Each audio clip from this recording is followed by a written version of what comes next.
今回の動画でお伝えしていきたいことは ARS 鑑定の採点基準ですね。採点基準についての動画になりますので、ARS の公式サイトですね、ars-grading.com の方を引用させていただきながらやっていきたいんですけれど、このページに行くには、まずトップ画面、メニューを押してサービスですね。サービスの説明の下の方を送っていくと、このページに行きます。ので、自分で閲覧していただいても大丈夫です。ARS の採点基準はですね、グレード10プラスが一番いい点数です。そして10、9、8、7、6、5、4、3、2、1までありますので、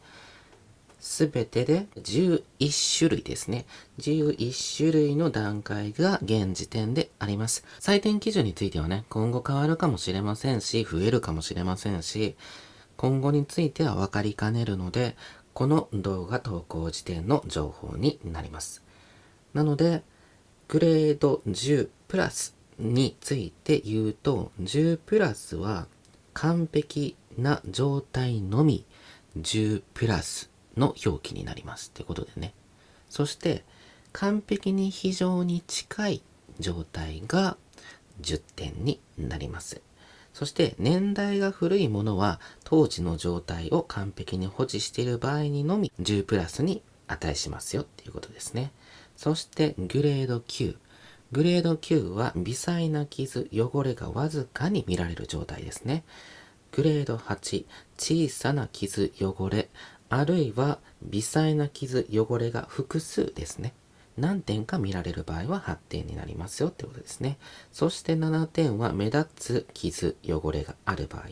あるいは全体的に微細な傷、汚れが見られる状態ですね。6点、表面の摩耗ですね。表面が傷んでいたり、目立つ傷、汚れが見受けられる状態。5点は表面の目立つ摩耗や目立つ傷、汚れが複数ですね。見られる場合。そして4点が表面に大きな摩耗、大きな傷、汚れが見られる状態。そして3点が表面に著しい摩耗や大きな傷、汚れが複数見られる場合。そして2点が見栄えに影響を及ぼす傷、汚れが見られる状態。そして1点が見栄えに著しく影響を及ぼす汚れが見受けられる状態ですね。そしてこちらに加えてインクドっていうね、カードに自分でインクをつけて傷を隠したりする行為っていうのは ARS 鑑定では大幅減点になるので、カードを不正にごまかしてしまうと大きな減点対象になります。海外のグレーディングサービスの場合はインクドとかすると不正なカードとみなされて鑑定不可で返却されるっていうことがあるのでね。そして ARS の採点基準の方に戻ると、上記のグレードは弊社独自 ARS 独自の基準であり、特殊な状態では上記に当てはまらない場合もございます。また、これらのカードは純粋なカードの状態のみを精査するものであり、印刷のズレなどは減点対象にはなりませんっていうのが現段階の ARS の採点基準なんですね。印刷のズレなどは減点対象にならないっていうのは、PSA 鑑定とかは印刷のセンタリングって言われるね、中央配置、均等に配置されてるかっていうのを見られたりするんですよ。海外のグレーディングサービスは。PSA 鑑定もそうですし、BGS もそうですし、CDC とか SGC もそうです。なんですけれど、ARS の場合は、印刷のズレなどは減点対象にはなりませんということで、カードの状態を純粋に採点するっていう方式をとっているので、センタリングがずれていても、多少枠ずれしていても、減点されにくいっていう評価基準になっています。どこのね、グレーディングサービスでも、鑑定の大まかな基準については言及されてるんですけれど、それを具体的にどこをどうしたら減点っていうのは言及されてないし、非公開なので、印刷のズレが減点対象ではないっていう現状の採点基準を加味すると、表面とか縁とか角とかっていうところを重要視しているっていうことが伺えると思います。ので、これね、10点なんですよ。10点プラスじゃなくて。以前動画出していて、梱包方法のショートバージョンっていう動画の中で、開封して梱包していくっていう動画を収めてるので、開封したてなんですよ。開封したてなんですけれど、その状態で10点でした。裁断のところが若干荒いっていうのが減点ポイントなのかなっていう自分の中での納得はあるんですけれど、実際どうかわからないですけどね。詳細はわからないですけれど、そうですね。ルーペでね、やるとね、裁断については逆に拡大しすぎて綺麗に見えちゃうっていうのがあるかもしれませんけどね。白掛けとかだったらルーペで見た方がはっきりしますけれど、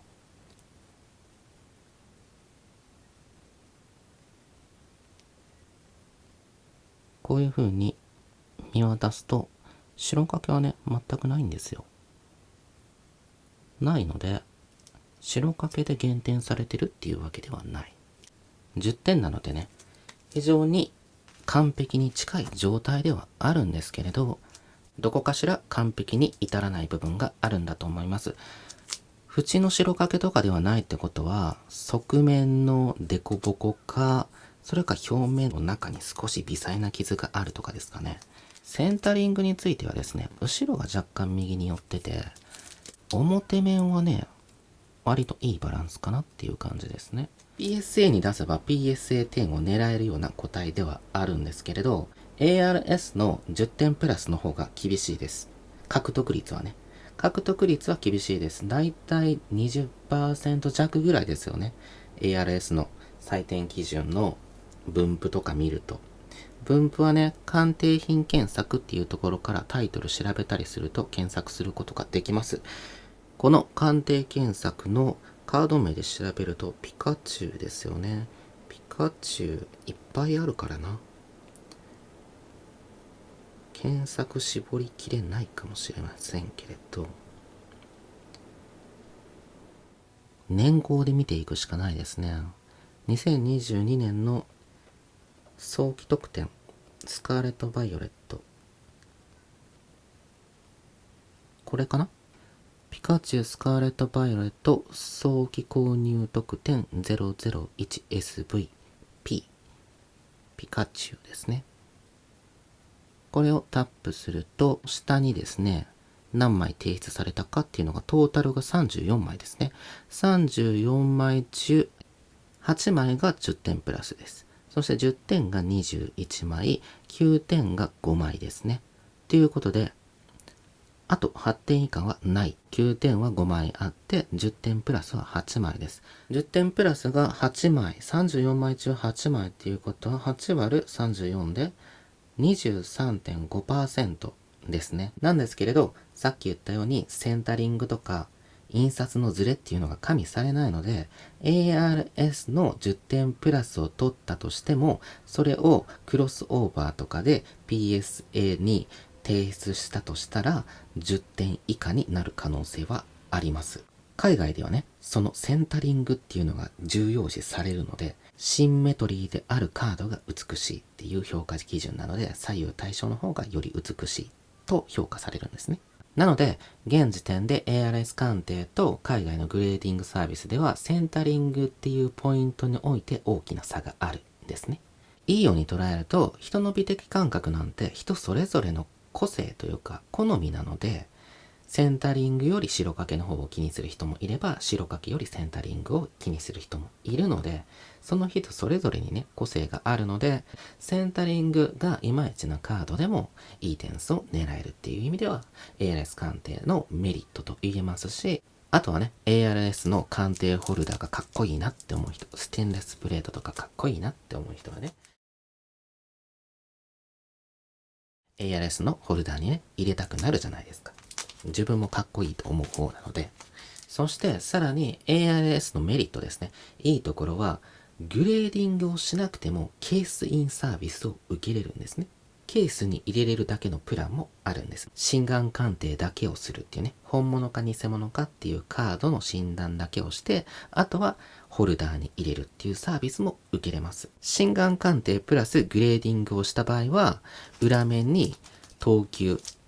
点数がついて、証明番号もつきます。ここにね。なんですけれど、心眼鑑定のみのケースインサービスの場合は等級はないですし、証明番号もないです。そういったね、差はあるんですけれど、等級とか別に興味ないよっていう方もおられるじゃないですか。ケースにだけ入れたい、湿気対策したい、反り対策をしたいっていうことにも使えるので、保管用とか鑑賞用とかに使いたい場合にケースインサービスを受けるっていうこともできます。あと、鑑定証の発行もできます。証明書ね。紛失した場合でも再発行できますし、鑑定、点数出てからホルダー返ってきてから鑑定書を発行することもできるので、いい点数取れたやつだけ発行することっていうのもできます。最初から鑑定書を希望することもできますし、後から鑑定書を希望することもできますので、申し込み時に希望するカードに対して何点以上だったら鑑定書を発行してくださいっていうのをね、選べるようになったので、そういう設定をしておくと、後から注文して送料かかるっていうことはないので、最初からチェックしておくっていうのも一つです。あとはね、ケース振った時にずれる恐れがありますよっていう書いてますけれど、あんまり音しないので、そこまで揺れてない気はするんですけどね。基本的には各グレーディングサービス若干動きます。例えば PSA 鑑定だったら遊戯王はあんまり動かないですけれど、ポケカとかはね、個体によっては動きやすかったりするので、もしかしたら ARS 鑑定も個体によって動きやすいっていうのはあるかもしれません。振らないでくださいね。振ったら傷つく可能性があるかもしれないので、真似はしないでください。以上、この動画は ARS 鑑定の現状の採点基準について語った動画になりますので、お付き合いいただきありがとうございました。